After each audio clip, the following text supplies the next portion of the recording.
रंभा तृतीया व्रत की कहानी इस प्रकार है। एक समय की बात है जब एक नगर में एक खुशहाल ब्राह्मण जोड़ा रहता था। वे दोनों पति पत्नी साथ में देवी लक्ष्मी जी की पूजा किया करते थे। उनका दाम्पत्य जीवन बेहद हंसी खुशी से बीत रहा था।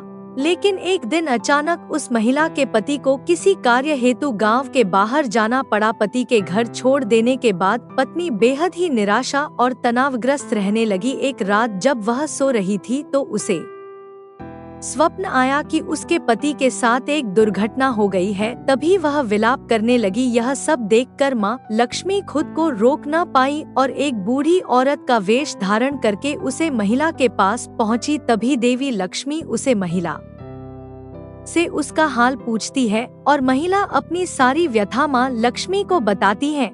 यह सब सुनने के बाद वह बूढ़ी औरत यानी कि माँ लक्ष्मी महिला से रंभा तृतीया के दिन व्रत करने की बात कहती है। वह महिला दूसरों की कही गई बातों के अनुसार रंभा तृतीया के दिन व्रत रहने लगे और व्रत के फल स्वरूप कुछ समय पश्चात ही महिला का पति सकुशल घर भी लौट आया।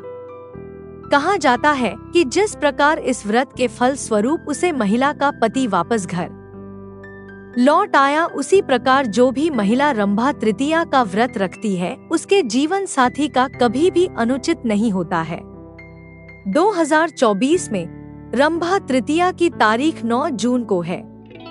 यह दिन अप्सरा रंभा को समर्पित है, जो प्रसिद्ध समुद्र मंथन के दौरान समुद्र से निकली थी। पूजा पूर्व दिशा की ओर मुख करके उगते सूर्य को देखते हुए करनी चाहिए। सबसे पहले गणेश जी को मन में प्रणाम करना चाहिए। सूर्य को जल अर्पित करना चाहिए। घर में पूजा भी पूर्व दिशा की ओर मुख करके करनी चाहिए। पूजा घर में गाय के घी का दीपक जलाना चाहिए। प्रसाद में कच्चा गेहूं, लाल फूल और एक मौसमी फल शामिल होना चाहिए। पूजा करते समय पूजा स्थल पर महिलाओं को श्रृंगार का सामान जैसे कि कंगन, पायल, चूड़ी, आलता इत्यादि सामान रखना चाहिए। रंभा मंत्र रन रन रन रन देवी का जाप 108 बार किया जाना चाहिए।